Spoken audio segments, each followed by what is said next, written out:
Raider Nation, what is going on? It's your boy Sanji back at it with another video. The Raiders won 36-33, and we are now 6-5, man. And this game was a very exciting game. I'm super excited to be able to win, man.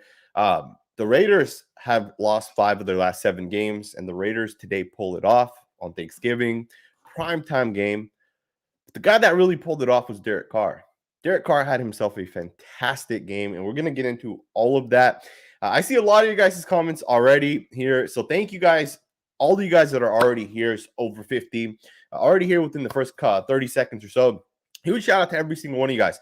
We're going to really get into this, man, and we're really going to break down some players that I think the Raiders have to replace, man. You look at some of these guys that were out there, it's not acceptable. And we're going to get into all of it, man. First and foremost, huge game by the Raiders quarterback Derek Carr. Huge game by Hunter Renfrow and DeSean Jackson. Although DeSean Jackson only had 3 catches, he really had a lot of impacts in this game, man. And I really want to get into all of that. The Raiders also, surprisingly, were pretty good today on third downs. And it almost seems like the difference when the Raiders win versus when they lose comes down on third downs. Now, technically, they were 3-13 on third downs, but they did convert a ton of third downs via penalties, right? Guys were kind of getting open, and then the Cowboys would pass interference, hold, or whatever else it may be. 3-13 on third downs, but I believe we had 4 first downs on third downs via penalties. And that was huge, man. It really came down to the Raiders just doing what they needed to do on the offense side of the ball. The defense played well at a certain point, but in the second half, specifically in the fourth quarter, Dak Prescott went off. I believe he had over 200 yards just in the fourth quarter alone, which is crazy, right? That's a ton of yards. And obviously, the Raiders defense wasn't able to really hold it down. But at the end of the day, the Raiders get a victory, and I'm pumped up, man. Jimmy C says, sign Renfrow to an extension. Hunter Renfrow, man, what a game by him. 8 catches, 134 yards. And he had a great 54-yard catch. He ran right through the middle, and he caught a beautiful pass by Derek Carr. He wasn't able to run it in and score a touchdown, but regardless, it was a nice play. Derek Carr was 24-39, 373 yards, a touchdown. He was sacked 3 times. Brandon Parker needs to be replaced, man. That's all we're going to get into. We'll get into that a little bit later on. But just to give a couple of other shout-outs, John Simpson had himself a fumble recovery, and it was a great play by him to be able to keep an eye out. I believe it was Colton Miller that got beat. And John Simpson, huge heads-up play, picked up the fumble recovery. Jonathan Abram had a great game today, as did Denzel Perryman. Those guys were flying all over the football field, making tackles. There was a play, I believe it was the second drive that in the third quarter that the Cowboys had the ball. It was 2nd and 10, and they tried running a screen to Ezekiel Elliott, and Jonathan Abram blew it up. Those are the types of plays that have huge impacts for the Raiders.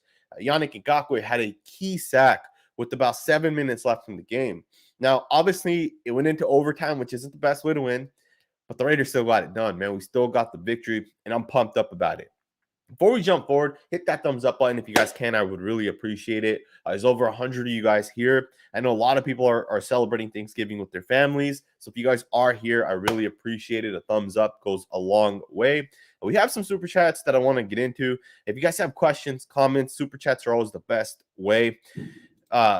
Larry Mallet left a $5 super chat, said, Bisaccia is going to cost us games with his end-of-half strategy. It's horrible.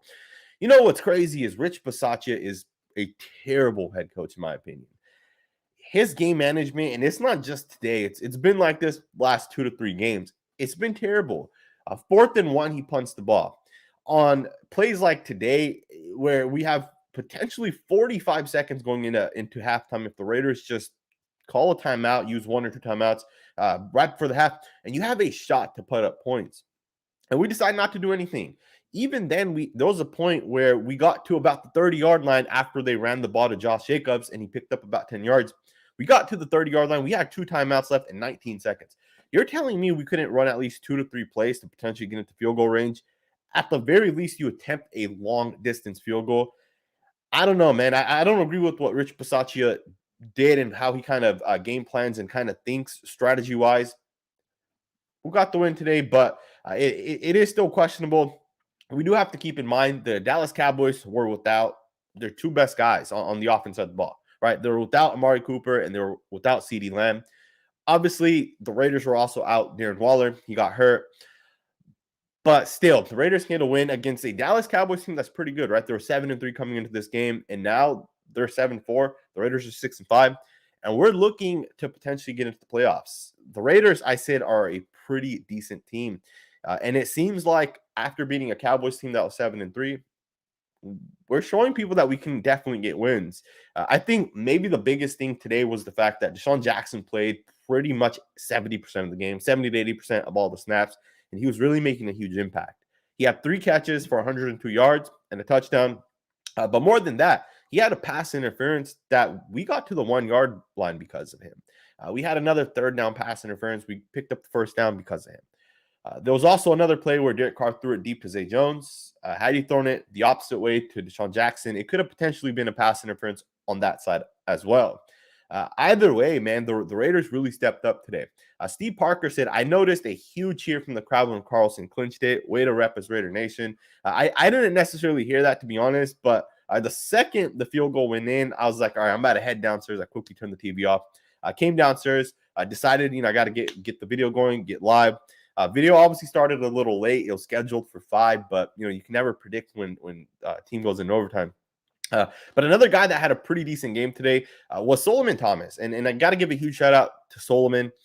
The guy's been very good this year, man, and you don't expect that out of a player that's considered a bust that left the previous team, goes to a new team, and he really turns his career around. So huge shout out to Solomon Thomas. I see a lot of your guys' comments about Bisaccia, and I totally agree, man. You got to, at some point, make the correct calls. And I understand maybe he's still learning a little bit, but you got to be able to manage the game correctly because the Raiders could have lost today. We could have easily lost this game, especially because the Raiders didn't start the game with the ball. Obviously, they got the ball first. They punted. We got stopped, and we punted back to them. It's crazy because the Raiders really pulled this one off, and I'm excited that they were able to pull this one off because being 6-5 versus 5-6 is much different. And I know we were 5-2 at one point or 3-0 at another point, but 6-5 is still a good record. The Raiders can still win 10, 11, 12 games potentially, but they really have to have everything go right for them. Darren Waller has to be healthy. I'm not sure exactly what it is with Waller, but it seems like even when he's out there, he's not really having the same impact he's had in the past. I don't know if teams are bracketing him a little bit more, but Darren Waller has to get healthy, and we need him back. Another player who had a great game, and a lot of it's not going to show up on the stat sheet, is Zay Jones. Zay Jones had 5 catches for 59 yards. I believe he had a pass interference called drawn, at least one. And I believe it was one to kind of ice the game.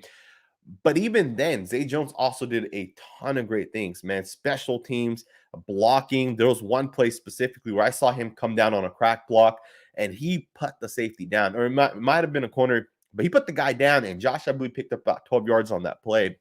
Zay Jones did a great job. Hunter Renfrow, DeSean Jackson, Derek Carr, all did a great job. Brandon Parker, on the other hand, not so great, man. And we'll get into that a little bit later on. Witty retort said, just turn Abram to a linebacker already. And it seems like we've kind of already done that. Some people say that Jonathan Abram is still a strong safety or whatever. That's just the name, right? At the end of the day, is he really a strong safety or is he really like a linebacker? He's sort of a hybrid position. You say something with Micah Parsons as well. Is he a defensive end or is he a linebacker, right? He's really a hybrid football player. Either way, it's going to be interesting to see what the Raiders continue to do on the defense side of the ball. We give up a lot of yards. We give up 14 points in the fourth quarter, 6 points in the third. In the first half, we're pretty good, only 13 points. And even then, in the third quarter, they scored towards the end of the third quarter. All right. A big shout out to my man, Raid the Tape. If you guys don't follow Raid the Tape, man, YouTube him, Raid the Tape. There's his name. Great YouTube channel. I will be going live with him hopefully early next week. But he says O-line is a liability in every phase. Can't run block, blindside hits, holding, and false start calls. The O-line was not good today, man. It was very clear. The O-line was getting their butts kicked. I was looking at some tweets during the game, and there was a guy that I follow, and he was kind of talking about the Dallas Cowboys defensive line, and he was saying that they're probably the most underrated unit in the entire league. And the thing is when you watch a guy like Michael Parsons, the guy dominates players, man, and it might be very very underrated. At the same time, you look at the Raiders' offensive line outside of the Chargers game and maybe the first game or two, they've been playing pretty well, right? Besides today, it looked like at least early on, Derek Carr was taking a ton of hits. The run game wasn't as bad today. Obviously, the Raiders stuck with the run game a little bit more. Josh Jacobs averaged 4 yards per attempt. Kenyon Drake a little bit less, 3.6. Uh, but either way, the Raiders got it done, and I think that's all that matters. I do look forward to really breaking down the offensive line tape this week. As you guys know, I've been typically breaking down the O-line tape every week. I didn't this past week for obvious reasons. But this week, I look forward to really getting into it. Colton Miller struggled a little bit. I believe he allowed two hits on Derek Carr, including one sack, which led to the fumble. John Simpson had his ups and downs, as did Brandon Parker. The only consistent guys, in my opinion, were Andre James and Alex Leatherwood. Outside of those two guys, I'm not sure exactly how everybody played. John Simpson had some good blocks, but I believe he also had one or two penalties that was called on him. Brandon Parker, let me know if you guys agree with this, man. I think the Raiders need to put in Jermaine Illuminor and take out Brandon Parker. It just doesn't make sense to continue to roll with a guy like Brandon Parker. He's allowing sacks, false starts, penalties. It's crazy to think this, but if you put in a guy like Illuminor, maybe the offensive line gets that much better, because sometimes one guy gets beat and it really impacts the rest of the line. The Raiders got to look into potentially going a different direction. Brandon Parker, as you guys know, is in his 4th year, so he's also in a contract year. He's also looking to get that contract, get that extension. He had his opportunity this year to prove if he could be the Raiders' future right tackle. In my opinion, he's failed, and he's been failing for a number of weeks, and I'm not sure why the Raiders haven't switched away from him. Trevor said, Sanjit, bring on Raid. Let me send him the link. If he is available, he can hop on. I'm going to send him the link right now on Instagram. If you're available, check your DMs, man, and we'll get you on right now. Yeah, man, today's game was very interesting. Very, very interesting. There's so many things that I think the Raiders can continue to improve on. There's times where you look at this game and you say, if the Cowboys don't have as many penalties, if they don't have the give up as many first downs as they gave up, what would this game have looked like? And I'll be honest with you guys, I think this game would have been much different had the Cowboys not had as many penalties as they had, especially the ones that led to first downs. But I will also say this: when Derek Carr throws the ball deep, when he's willing to take those shots deep, he looks much different. And you got to give a huge, huge shout out to DC for that reason. Jason Hall said at least the refs called penalties on both sides. And that's a really fair point, because as you guys know and as I know, that was not the case last week against the Bengals. And even a couple weeks back against the Giants, like that wasn't really the case. Like the referees weren't calling holds against Max Crosby. They weren't calling other penalties against the opposing team and calling only penalties on the Raiders. You can argue there's a hold on almost every single play, right? You can almost make that argument. There was a play specifically where Brandon Parker used what we call as offensive linemen the slingshot technique. It was on a run to the left. The defensive tackle jumped the gap in front of him, and instead of trying to cut him off or block him, he went around him and he kind of turned him around a little bit. And the referees threw a penalty on that, and that is not a penalty. That's a technique that's used widely by offensive linemen, and Brandon Parker did a great job to be able to pick that up. Obviously, they called the penalty on it, but it is good that the Raiders were able to get those penalties, because today it really favored us, right? Like, let's be honest, those first downs really helped the Raiders out. Slaughterproof said, "Do you believe the coin, or are you a heretic?" I do not believe in the coin, but it's done a great job so far. I don't know. I don't know if it was 100% real. That is the coin. I know the guy posted it recently. I don't know if he posted the Reddit thread back in the days or back, before the season started.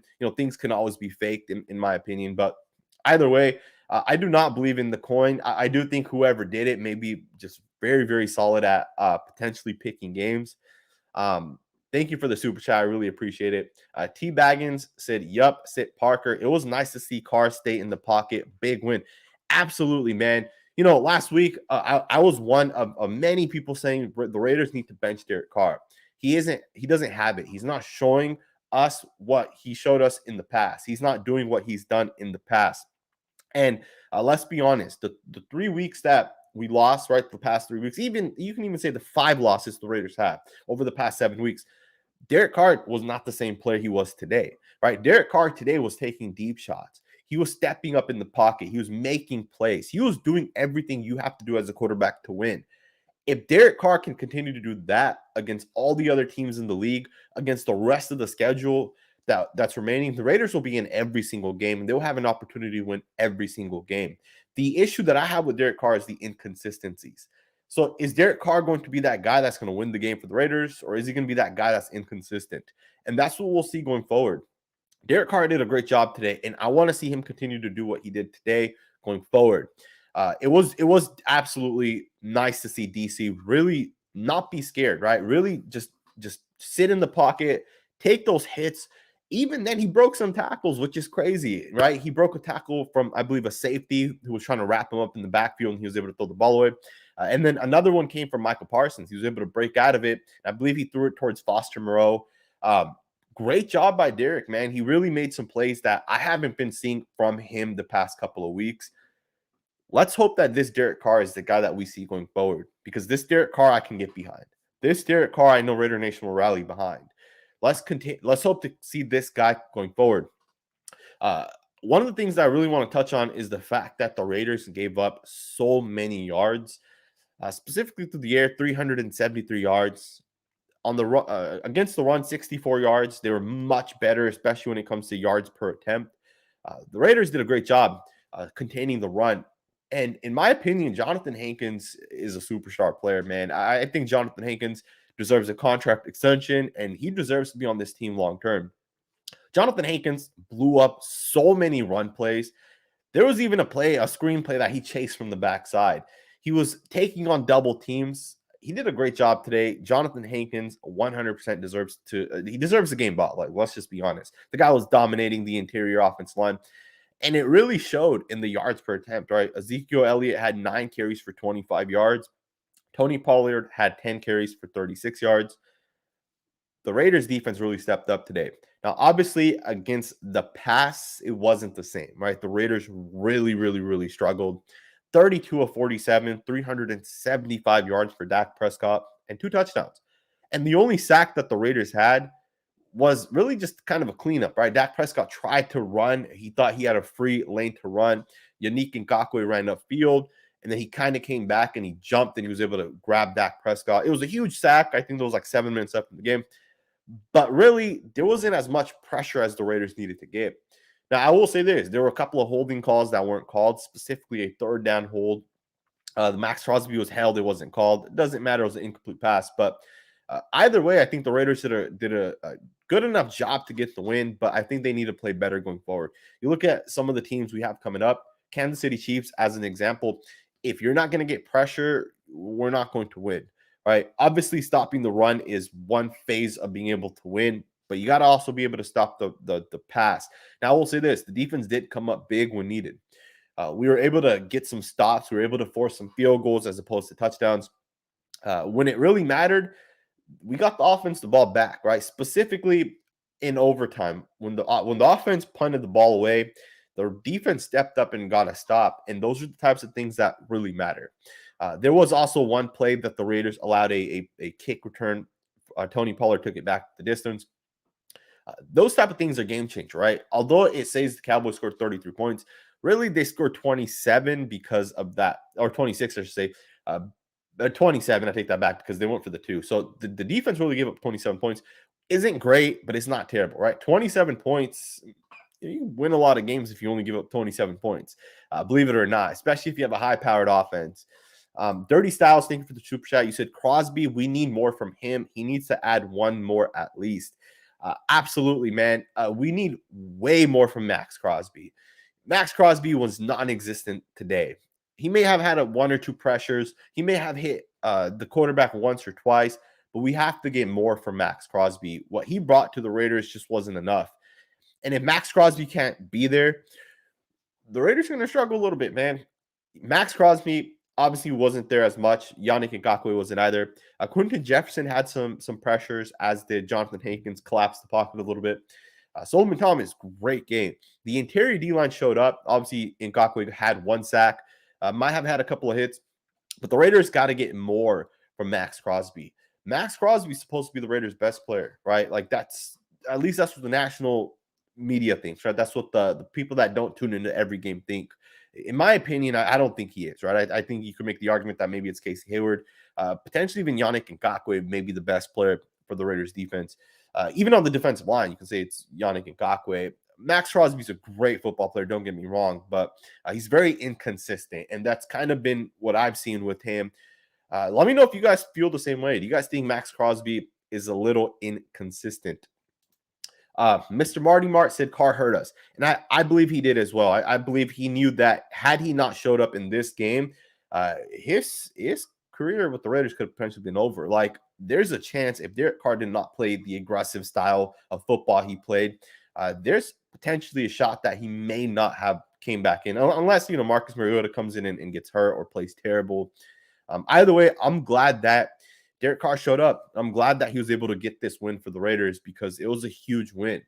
The season's not over, right? I was saying this past week. The season is not over. 5-5 does not mean you're out of the playoffs. The playoffs are still right there. The division is still right there, right? I believe the Chiefs are 6-4, 6-5 at this point. They may be 6-5, and I think they have a bye week this week. So the season's not over. It's still right there. Daryl Lee said, please no hate videos this week. 4th special team breakdown this year. Major defensive issues exist. Can't keep giving up 30-plus points each week. Penalties are killing us. Here's the thing. The Raiders gave up 30-plus points one time this season, which was against the Kansas City Chiefs. Technically, the defense didn't give up 30 points, right, because of the kick return to the house. Now, I will say this. I definitely agree with what you're saying, but I will say this. In the 5 losses that the Raiders had, I don't think it was the defense that lost us those 5 games. I think it was the offense, and I think that's very clear. It was the offense that lost us those games. Even in our wins, I know a lot of people say it's, Derek Carr. If he has 300-plus yards, we win. If he doesn't, we lose. So it's really Derek Carr that's winning or losing us these games. I would argue that the defense has won us at least half of the games that we've won, if not more. You look at some of the plays that the defense has made. You look at the points allowed that the defense has done.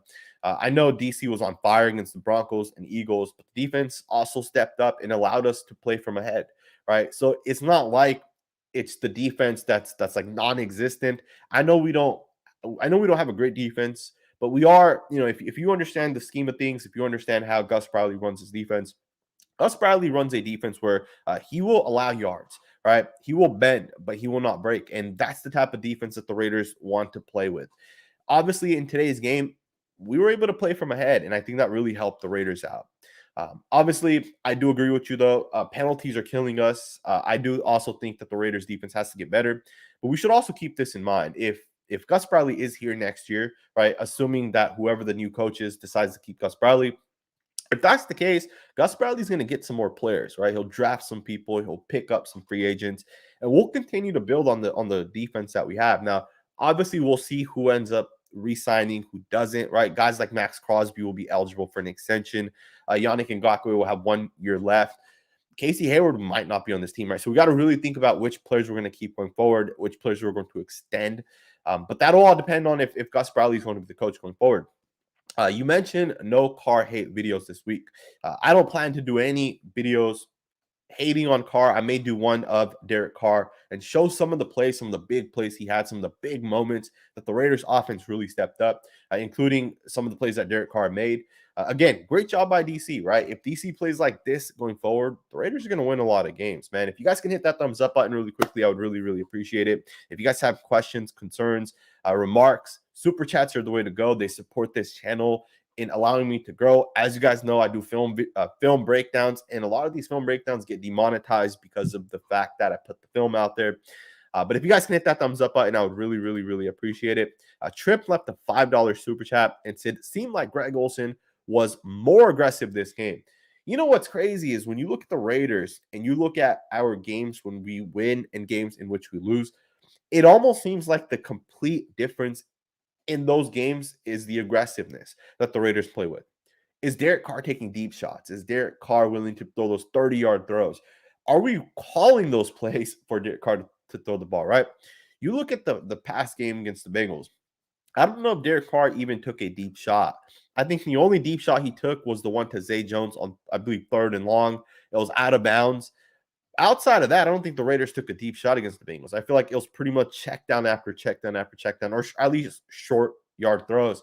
As opposed to today, Derek Carr threw how many deep passes? This is the Derek Carr we need, man. And if this guy can show up, the Raiders are going to be a team that could potentially make that playoff push. DeSean Jackson is game changer. And I'm very glad that it's very clear now that Henry Ruggs had such a huge impact on this Raiders roster. But DeSean Jackson has to stay healthy, and we got to continue to get him involved and keep him healthy and just get him the ball, you know. Thank you for the super chat. I really appreciate it. Pharaoh from the East, huge shout out to you, man. I really appreciate you always tuning into the videos and always leaving comments. Big shout out to you. You said great bounce back game for Carr. Key stat of the game. Raiders are 6-0 in DC throws for 300 plus yards. Can we officially announce that we're a pass first team? The coaching staff needs to realize this.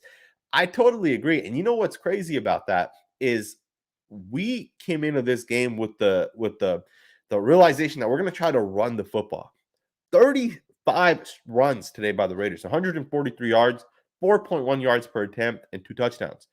That's pretty crazy, man. 35 rushing attempts by the Raiders. But I agree, we are a pass team, right? When we get into the 2nd and 5s, 3rd and 6s, the Raiders get into shotgun and spread things out. They put Darren Waller out wide. We are absolutely a pass first team. And honestly, I feel like it almost slows us down when we get heavy, right? Get like a 3rd, 4th string tight end in there, fullbacks. I feel like that kind of helps. That kind of helps the defense out as opposed to the Raiders' offense. Either way, we did a good job today on the offense side of the ball. 36 points. It's a lot of points, man. I believe we had 17 points in the first half. We put up 19 points in the second half. The Raiders really got it done today, man. The offense was firing on all cylinders. So a huge shout out to every single offensive player, minus Brandon Parker, because I think he needs to be replaced. Hopefully this is the week that he gets replaced. But it is kind of crazy, right? If you guys think about it, 6-0 when DC throws for 300 plus yards. That's definitely a statistic to think about. Another one to think about is we're 3-0 in overtime. It's kind of interesting, man. That's definitely kind of interesting.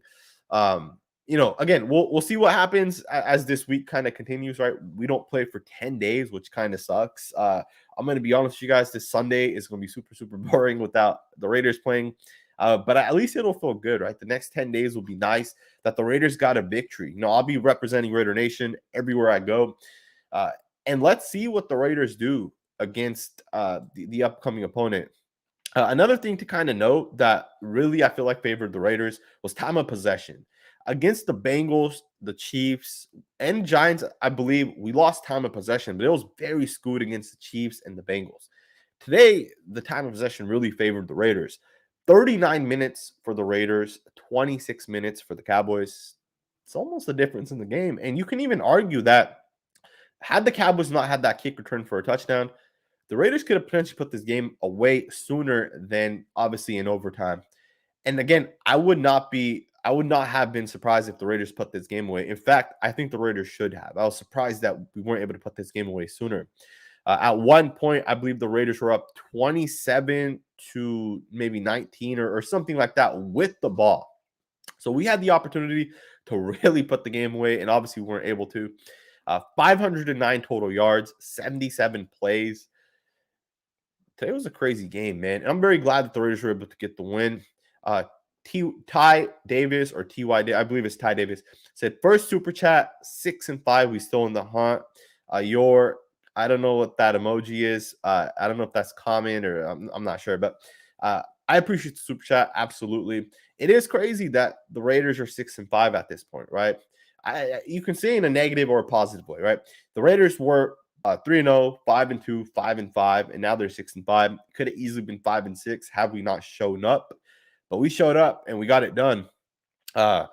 I know the Cowboys were without CeeDee Lamb and Amari Cooper, and that is one of the things that some of the Cowboys fans that I follow, right, some of the content creators on YouTube that cover the Cowboys, some of the things that they were kind of tweeting is the fact that not having Cooper and Lamb has really changed the Cowboys. And it's crazy that Dak Prescott was still 32 of 47 for 375 yards.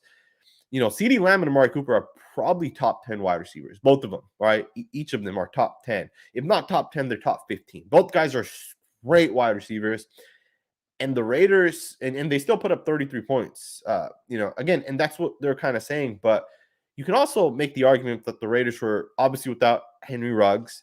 They're obviously without Darren Waller as he went down. So we were also kind of out our top guys, right? Had the Raiders have their top guys, I think we scored more points. Obviously, DeSean Jackson really changes the offense. But it is interesting because some people do make those remarks that if you play a healthy team, you play a healthy Dallas Cowboys team, you play a healthy Pittsburgh Steelers, you play a healthy Ravens team, you're not necessarily 6-5. You're more like 3-8 or 3-9 or whatever, right? And at the end of the day, a win's a win, right? Just win, baby, is what the great late Al Davis would always say, and I totally agree with it. Farrell from the East said, we need to pass to set up the run, to be honest. I don't want this coaching back next year. Way too conservative, but glad to see the win.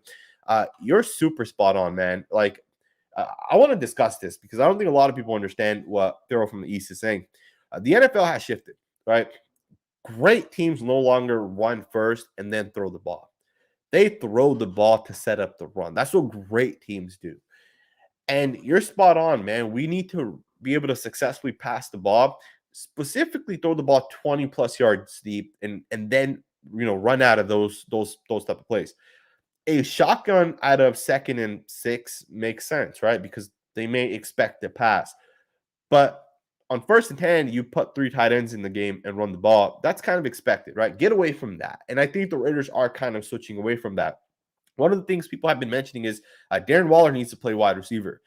And I will say to those people, like, are you guys not watching the tape? Darren Waller's been playing wide receiver, I'd say like a third of his snaps, pretty much for the last 3 to 4 weeks. Like, Darren Waller has been lining up out wide.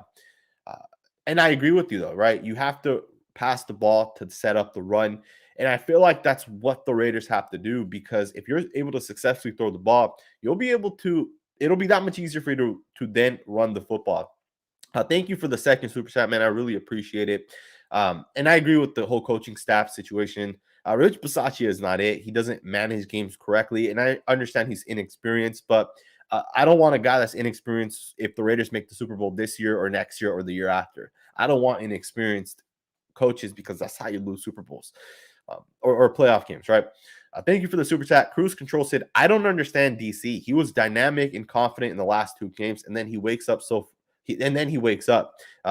he wasn't dynamic and confident in the last 2 games, and then he wakes up. So frustrating. Did he finally heal from number 11 BS? You know what I think it is I think he felt the pressure, right? And I feel like he decided to go out there and say, I'm going to play a little bit more loose, because it's not even just the last 2 games. It was the last 3 games. Really, it was the last 5 of the last 7 games that DC was really off. And I know you can say the Chargers had a great game plan and the Bears have a good defense, but those are excuses at the end of the day. DC is our quarterback. Quarterback's the most important position in the entire league. I know some people say, well, if the defense does a better job and shuts teams out, then if we score 9 points, we should be able to win that way. Although I agree with that, that's not how the Raiders are built at the moment, right? We built around the offense first. A first-round tackle, a first-round guard, a first-round wide receiver that obviously is no longer here, a third-round wide receiver starting for us. The Raiders have put a lot of investments on the offense side of the ball, and I know not all of it has panned out, but we built on the offense side of the ball over the past 3 to 4 years. We can't expect the defense just to start shutting teams out when we haven't made those investments on the defense side of the ball. Minus this year, right? This is the first year we've made those investments. I think if we go into next year and we make those same investments on the defense side of the ball, I think the defense can definitely play much better. Now, I do agree with what you're saying, right? DC just hasn't been dynamic in certain games. It's the inconsistencies that make me say we need to replace Derek Carr. But if Derek Carr plays like he does today, or the way he did today, I'm great with Derek Carr being the future quarterback, because that's the type of quarterback play that we need. Again, for me, it's always been the inconsistency from Derek Carr. So it'll be interesting to kind of see what happens going forward. It's Miggy said, I wish we had Crabtree and Mac back. I believe Michael Crabtree's retired at this point. And if he's not retired, I don't think he's on any team. I don't think anyone's picked him up. But Michael Crabtree was a great player for us, man. We took Darius Hayward Bay way back then over Crabtree. And I was upset, man, because I really wanted Michael Crabtree at that time. Mike Crabtree obviously had a better career. He didn't have a great career, but you can also argue maybe he didn't have the best quarterback. But Michael Crabtree, man, was a great player for the Raiders. I shouldn't use the word great, but he was a really good football player for the Raiders. And Derek Carr loved throwing him the football. Cleo Mack he's Cleo Mack, but obviously the Raiders moved on from him. And I think at that point, that was the correct decision, right? You got to rebuild. You can't pay a player $25 million and expect to rebuild, which is also one of the things with Max Crosby that's going to come up. Are the Raiders going to pay Max Crosby $25 million? Because if Max Crosby wants $25 million, I don't know if that's going to be worth it. Yannick Ngakoue at this point is a better football player than Max Crosby. He's more consistent than Max Crosby. Over the past 3 to 4 weeks, it's been Yannick Ngakoue that stepped up, not Max Crosby. Max Crosby really hasn't done much past couple of weeks. And for 20, 25, maybe $30 million, we can't have that inconsistency. Ngakoue is making what, $14, $15 million this year. That's a good contract, right? And there's a lot of players like that aren't getting a ton of money, but they're productive players. Matthew Judon for the New England Patriots, a very similar player, very productive, not being paid a ton. Chandler Jones, I'm not sure exactly what he makes, but he's not the highest paid defensive end, and he's one of the best, right? Either way, it's going to be interesting to really see what happens with Max Crosby. I will love Mac back if he comes back and is willing to take less money. Obviously, he's not going to. He's one of the best players in the league. But the Raiders got the win. That's all that matters. Cool Zay 1995 said, let's go Raiders. Thank you for the super chat, man. I really always appreciate you. Rich Bisaccia almost lost us the game with running a play at 2 minutes left. Does he know basic math? That's the thing, man. Like, I don't know. Like, I really don't get it. Like, I believe we're at about the 40-yard line at that point. Why would you say let's try running a play? But even then, I think the referees really blew it there, right? Honor James is not false start. You can move your head as a center, and obviously they called the false start on Honor James. And I'm going to need an explanation on that one because that didn't make a ton of sense in my opinion. But Rich Bisaccia, horrible game management, right? That was just one of his bad decisions.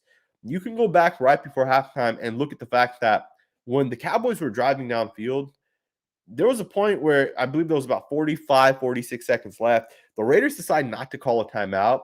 When the Cowboys were at the 1-yard line, the Raiders decided not to call a timeout when they had 3 timeouts, and instead they took 10 seconds off the clock. For what reason would you take 10 seconds off the clock? It's not like the Cowboys were also out of timeouts. It wasn't one of those things where on 1st and 10 or on first down from the 1-yard line, it makes sense if they have no timeouts. You take the 10-second runoff. You get a stop. They're kind of in panic mode now because the clock's running, maybe 30 seconds left. They don't have any timeouts. But that wasn't the case, right? They had all 3 timeouts, as did the Raiders, 45 seconds before half. Take the damn timeout. It made no sense. Those are the types of, in my opinion, things that really could have ruined the Raiders game today. Obviously, the Raiders won. Did we get lucky? I don't know. 166 yards, penalty yards by the Cowboys. That's a lot of penalty yards, man. 166. The Raiders also had 110 yards themselves. But for the Raiders, a lot of their penalties came from them being on offense, right? It wasn't like our defense was giving up a ton of penalties. It was our offense that was, holding. I think we had 2 or 3 holds today. We may have had a couple of false starts.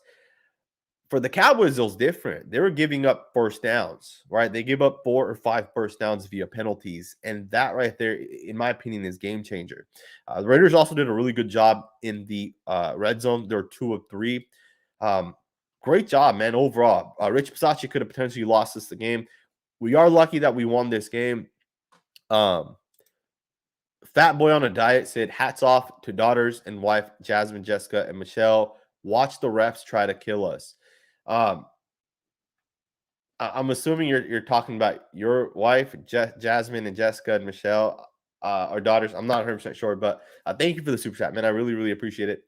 The referees were trying to kill us in my opinion, in like the second half. I feel like they're trying to allow the Cowboys to kind of get back into the game.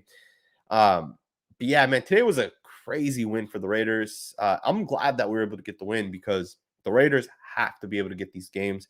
I hope you guys enjoyed this video. I know a lot of people are enjoying Thanksgiving with their friends, their family members, and all that good stuff. If you guys can hit that thumbs up button, I would really appreciate it. I look forward to watching the tape on this. Hopefully, I can get access to it tonight. If not tonight, maybe tomorrow. Really get into it and really break it down. If you guys can hit that thumbs up button, I'd really appreciate it. Happy Thanksgiving to everybody out there. Happy holidays. The season's coming along. Probably the best time of the year, in my opinion. But hit that thumbs up button if you guys can, and I will see you guys next time with another video.